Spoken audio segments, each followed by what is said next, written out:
Now, you've probably seen them on the road, but never quite understood the whole process of putting a rally car together.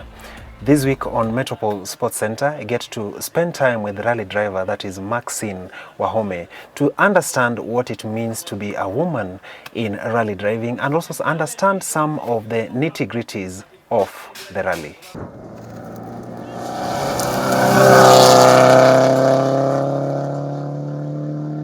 I decided to join motorsports because it's been in the family. My dad used to rally, my cousins do bikes, so I fell in love with it, so I decided to ask for something. So I asked for a bike and I got it. With my dad being a rally driver and being around all my uncles, they were always fast drivers, so I had to adjust to it at a young age. So even joining bikes and getting used to the speed wasn't as hard as many people will take to learn and get used to it. So with that surrounding, I got used to the speed and the thrill around. With bikes, it was a good experience. For a very long time, I was the only lady. For I'd say around 6 years out of 11 that I was there. It was a bit challenging because boys are very competitive and they don't accept easy being beaten by a lady. And it did me well. I traveled around Uganda, Zimbabwe, and did many races around Africa and performed well.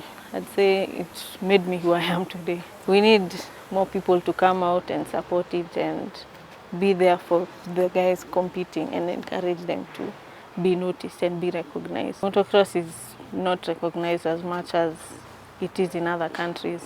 Those countries have a lot of experience. I'd say the country is more involved in the sport that I'd say maybe the government or Ministry of Sports have brought in international people to train the locals, which happened maybe a few times here in Kenya and hasn't happened for a while.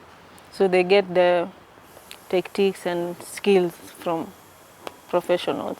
So they have more experience. So when we go out there, yes, the first time was a shock to us. We came back and had to train harder.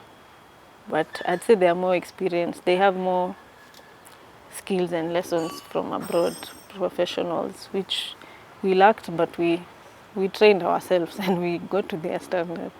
The transition from 2 wheels to 4 wheels was big. With the 2 wheels, you don't need much of a big team.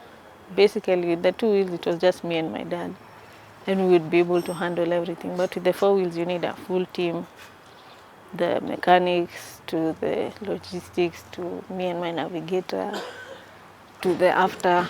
You need a lot of people to be there for you, to support you, because you're not there with the car all the time. You need people who will watch the car. You need people who will take your things for scrutineering, people who will service it, who will take it now later to be checked after the rally if it needs to. So you need a whole group of people. I've always had it in mind that I was going to transition, but I did it officially in 2020. I'd say just the beginning of COVID, when there was nothing to do. So that's when I took the leap and jumped, and because there was a lot of time on my hands, is when I decided to start training and learn about the cars and everything. Before the safari, I wasn't sure if I was going to do it. My car was a complete shell. So once I decided, I had to now start looking for all the parts, from the gearbox to the engine to the diffs to the arms to rims, tires. It was a whole long process with a short time.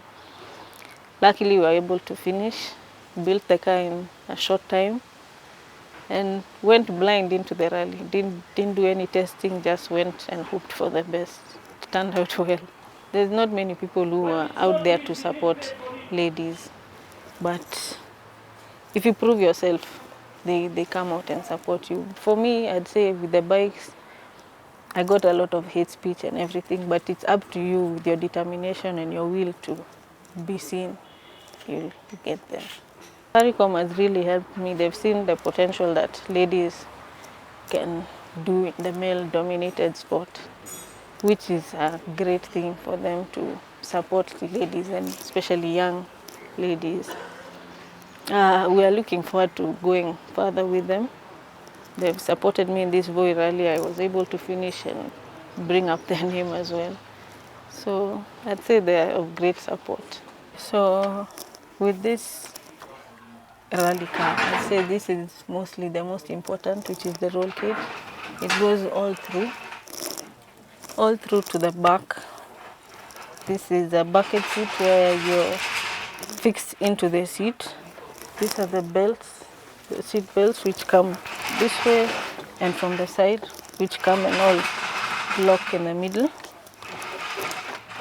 This is a cut-off where it would shut off the engine. It would shut off the engine as well. This one right here. This is the back seat. We have the first aid kit, the spare wheel, and the fire extinguisher. The seat belts, as I had shown you in the front, come all the way to the back where they hold the roll cage so they don't come off, and they are strapped onto the vehicle.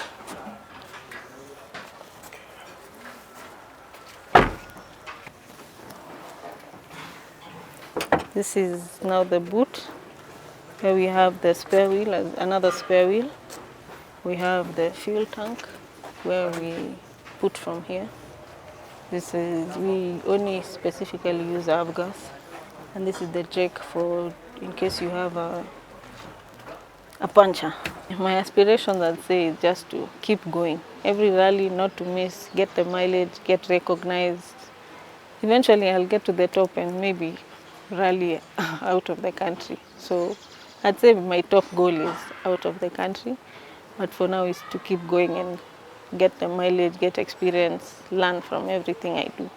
I'd say to other corporates to get out there and support other drivers. There's many drivers who need support, who are looking for sponsorship, and it would also bring their name up.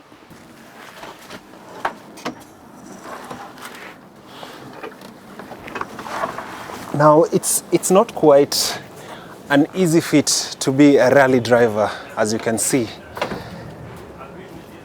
That's all we needed to understand about rally driving. Reporting for Metropole Sports Center, my name is Maxine Wahome.